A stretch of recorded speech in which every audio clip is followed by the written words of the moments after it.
Hi everyone, my name is Shaun Boyd and I'm the Curator of Archives at History Colorado.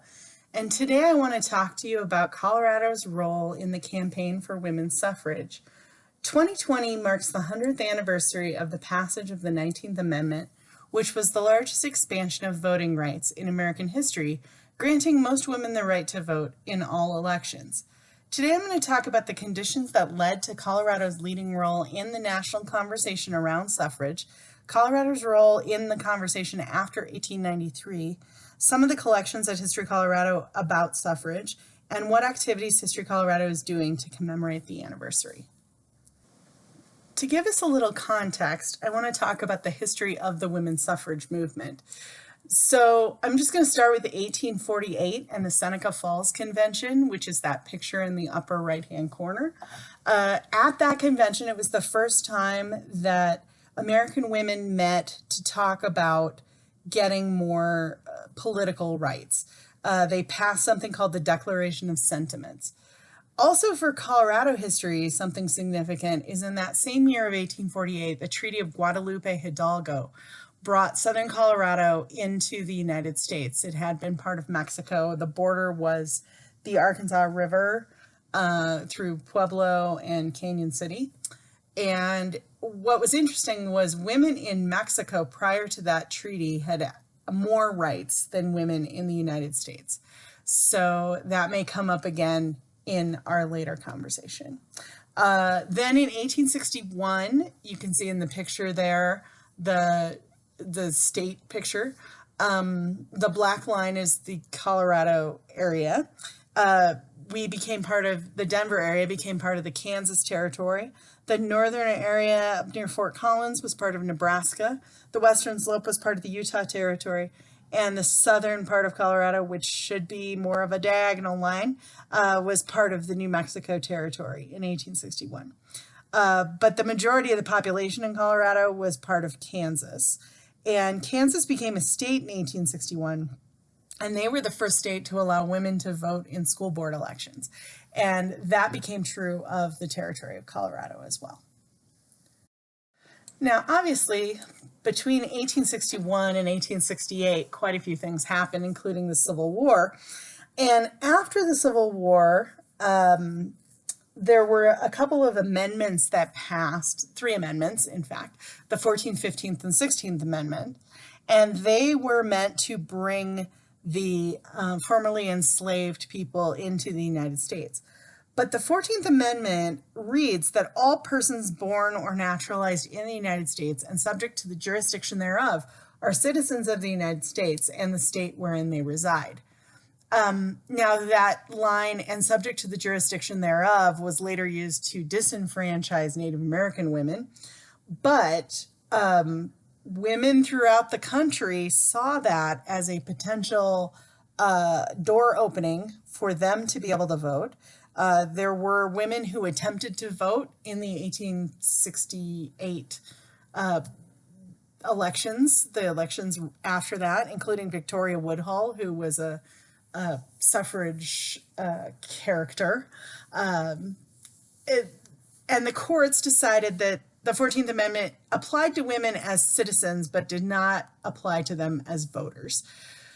And then in 1869, Wyoming managed to beat us to the suffrage game by becoming the first territory to grant suffrage in the state constitution in 1869. So Wyoming is officially the first state with women's suffrage in all elections, but that was passed by their state constitutional convention, which was more like a legislative body, and ours was a referendum. So in Colorado, the fight for women's suffrage happened fairly early, in that they tried to write it into the state constitution. We are the centennial state. Our state constitution was ratified in 1876. It was not our first attempt at becoming a state, however, and previous state constitutions had been rejected by the federal government. And so the constitutional conventioneers, people in the convention, didn't want to be too radical in their movement of making Colorado a state. So women's suffrage suffered because it was seen as being too radical. However, there were some major supporters of that, including Edward McCook, who was the territorial governor at the time. McCook, Nebraska is named after him. He had been a Civil War officer. And other people who really were in the Constitutional Convention and fought for it were Henry Bromwell and Agapito Vigil. Henry Bromwell, his daughter, became a famous artist in Colorado. There's a picture of him on the lower right-hand corner. And Agapito Vigil was from the Trinidad area and was a representative of that area and was a major supporter of the suffrage as well, women's suffrage. So one of the outcomes of the Constitutional Convention was that they wrote into the state constitution that all people that were not previously laid out as being voters in the Constitution could be added by popular referendum. And so in 1877, a year after the 1876 campaign, they had the first campaign for suffrage. History Colorado actually owns the ledger book of the Colorado Equal Suffrage Association from that period.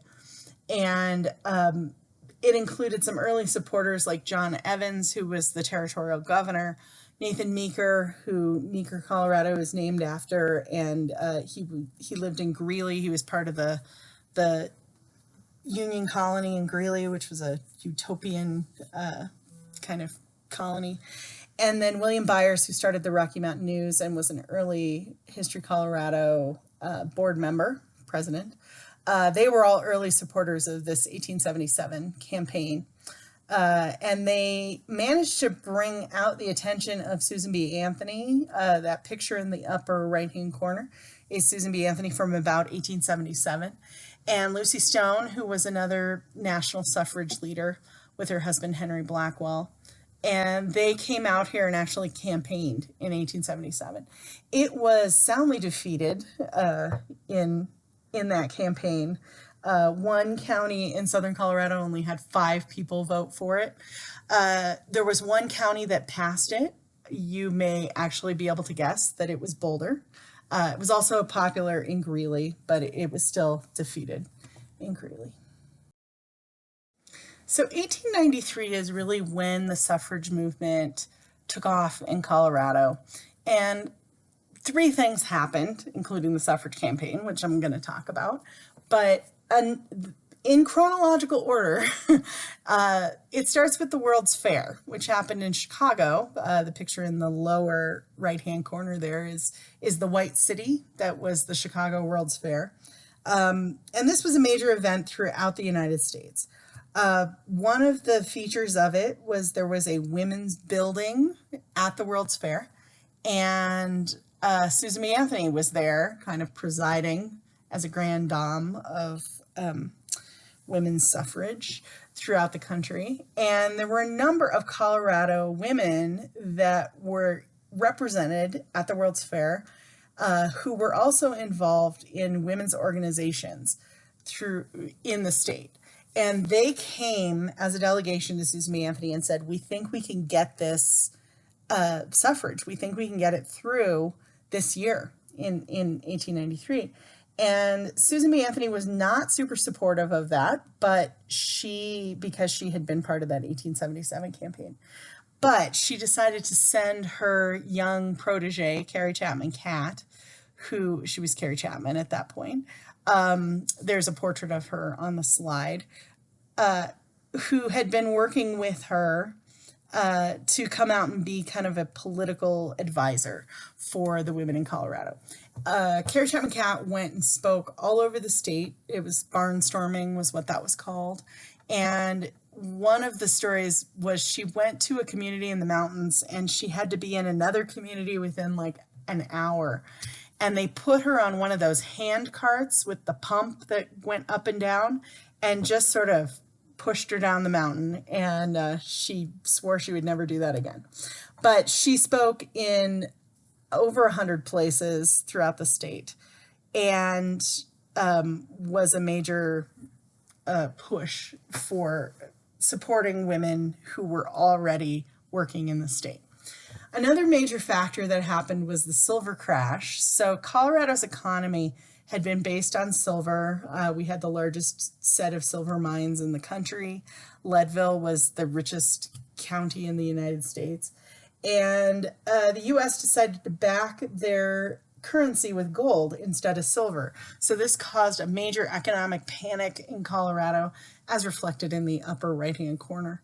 And it wiped out a lot of incomes and wealthy people.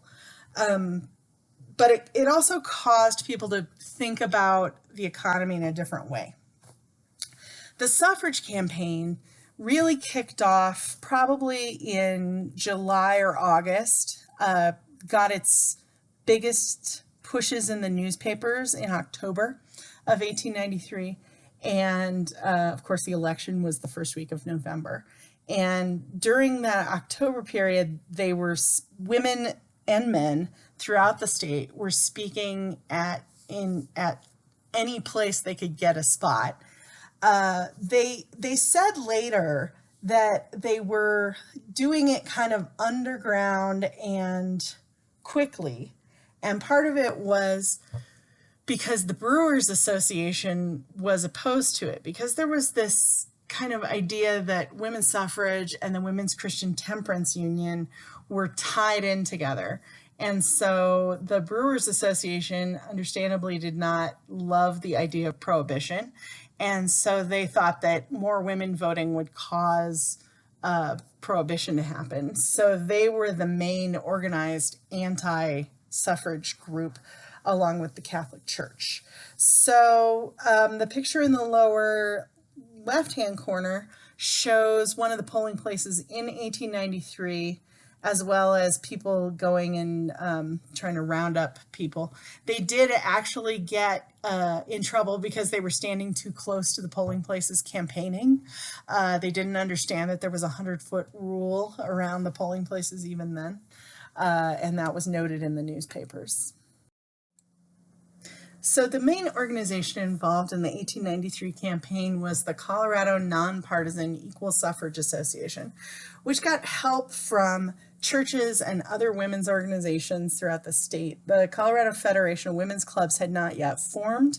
It was influenced by the suffrage movement and the fact that a lot of women had gotten out to vote, and there's a lot of overlap between the women that were involved in the Suffrage Association and the women who became the leadership of the Federation of Women's Clubs. The upshot of the campaign was that 55% of the electorate turned out to vote, which is pretty bad, actually. But 35,798 in favor, 29,551 against. So it did pass in almost every county, by at least a majority, except for Southern Colorado, which continued to not vote for it, as they hadn't in 1877. The following year, there were 3 women elected to the Colorado State Legislature.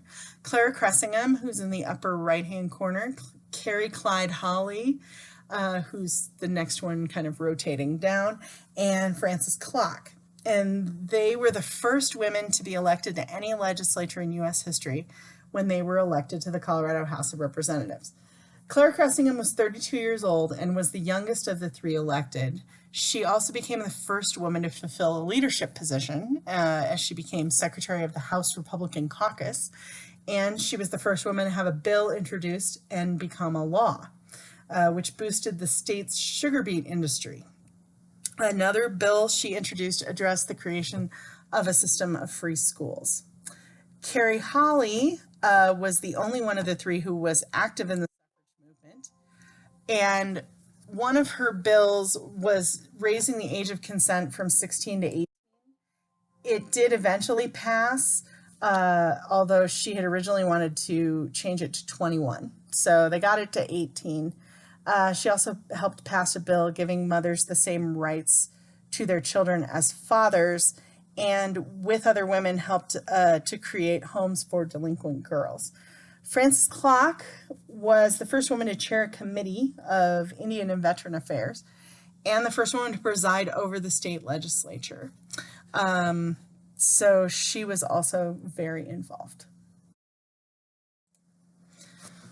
So after 1893, Colorado had effectively become the first state to allow women to vote in all elections, including the president, by popular vote, because it had been a statewide referendum that had allowed the voting. And so men voted for women to be able to vote.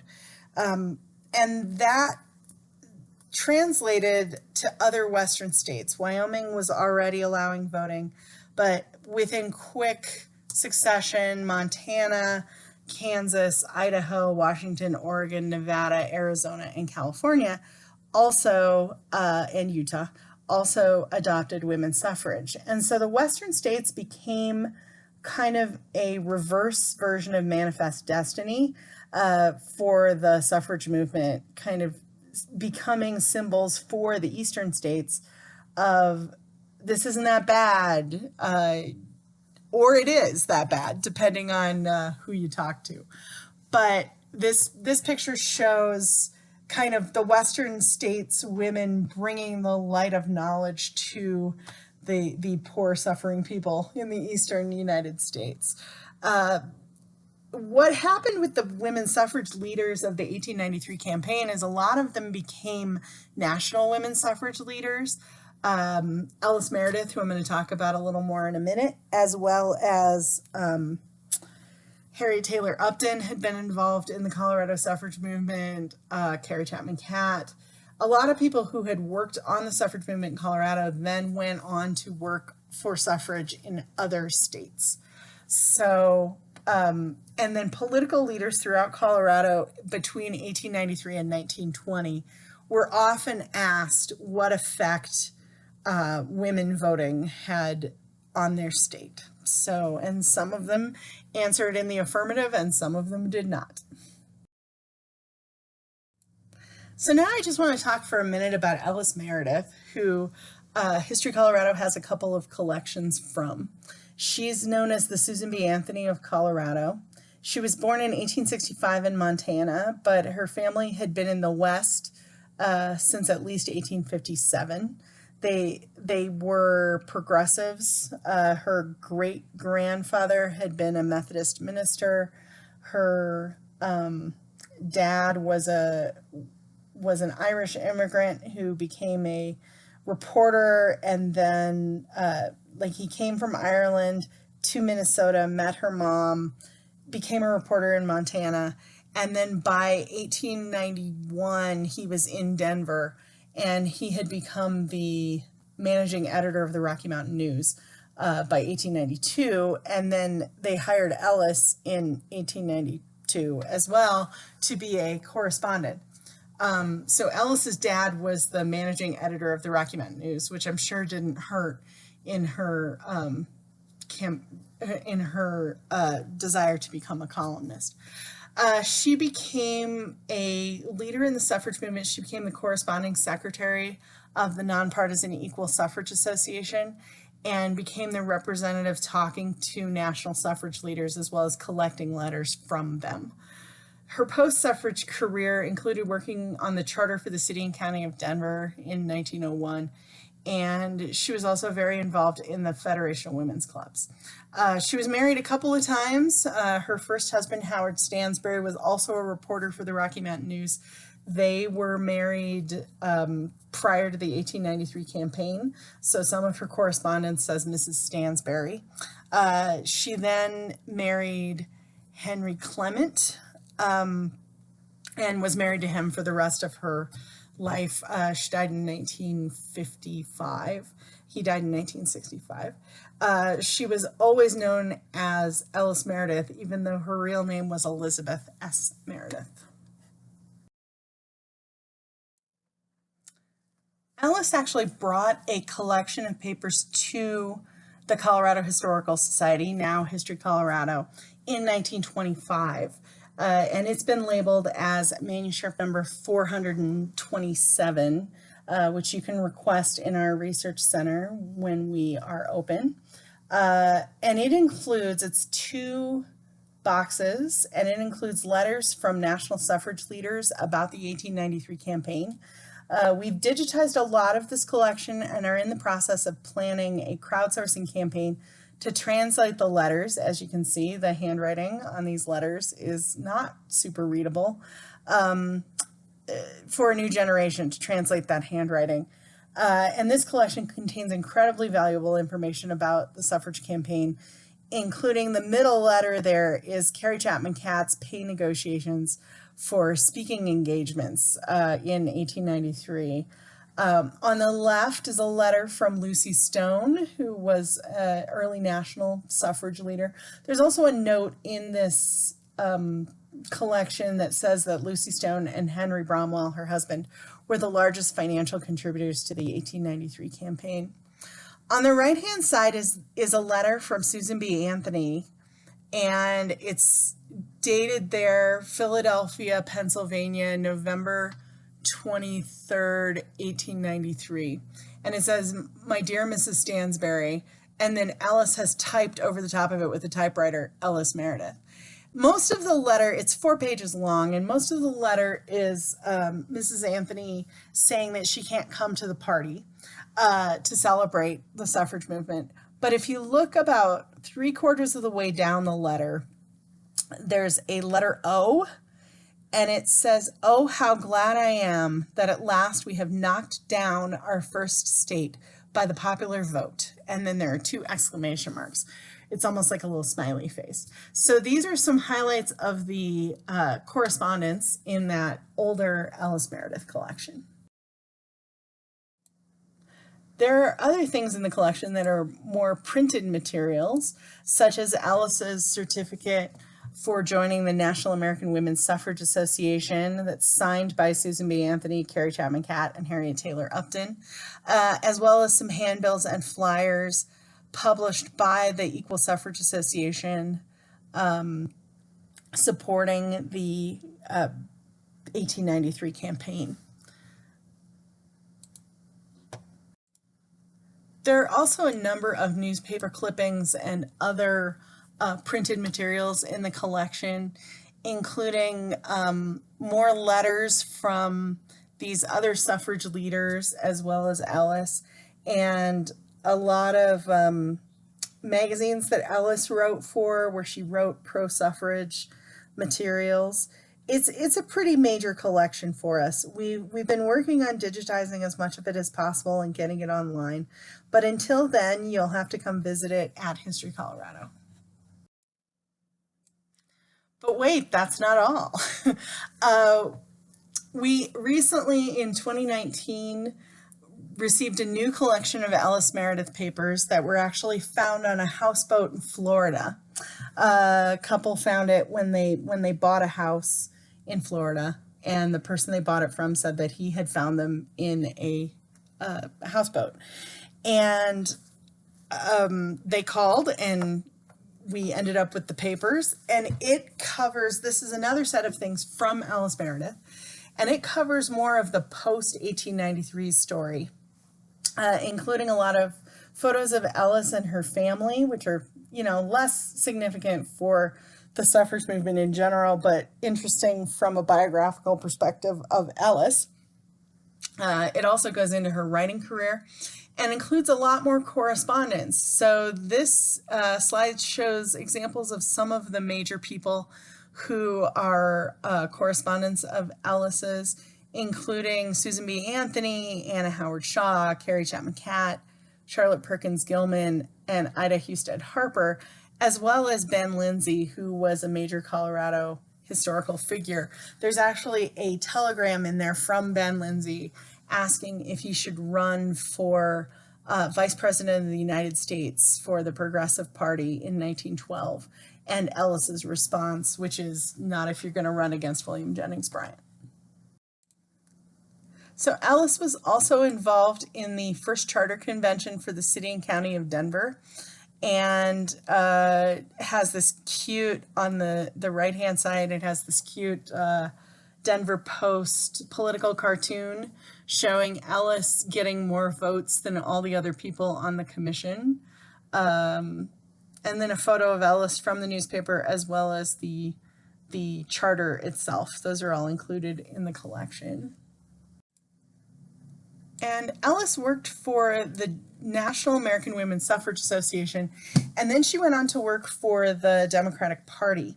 And so there's a lot of material in the collection from the 1916 presidential campaign for Woodrow Wilson, who does not have traditional women's suffrage. He hasn't been interpreted as a pro-women's suffrage president or presidential candidate, but Ellis was definitely pushing his suffrage bona fides, I guess. And that was in opposition to the National Women's Party.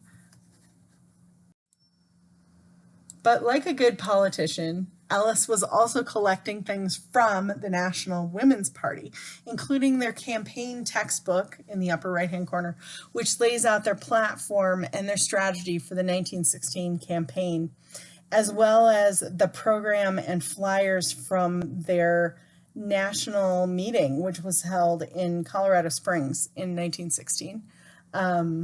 So kind of another cool Colorado history moment where the National Women's Party Conference was held at the Antlers Hotel in Colorado Springs, and we even have like the program of who was involved. And this was because Ellis was in the opposing party. There are more things in the collection not having to do with suffrage, but having to do with Ellis's career as a writer. She was the editor of the Western Club Woman. She had several books published between 1904 and 1912. And she collected all of her Denver Newspaper Writers Union working cards, and those are all in there as well. She was very proud to be paid for her writing and to be a member of the union. So these objects show that involvement in her writing career. Also, as part of the collection are a number of magazines that she wrote for, including the Western Club Woman, the American Woman, the Women's Club of Denver, but also some national writing of one of her books, Sharp Arrows, was published in magazines first, and those are included in the collection. Ellis's is not the only women's suffrage collection that we hold at History Colorado. We do have the 1893 ballot. It also arrived anonymously in the mail last year. So that will be in our American Democracy exhibit that's opening in September. But there's a copy of it at the Byers-Evans House in a women's suffrage exhibit, which I'll talk about more in a moment. The picture, the black and white picture of the man signing, that's Governor Shoup signing the 19th Amendment, which was passed in 1920. And a number of the suffrage leaders are standing behind him. I don't know who they are identified, but that's one of our photos. We have 5 different letters from Susan B. Anthony that were written to different suffrage supporters, including Senator Teller. We have his papers, and Grace S.B. Patton, who we have a letter from her as well. She's another suffrage leader.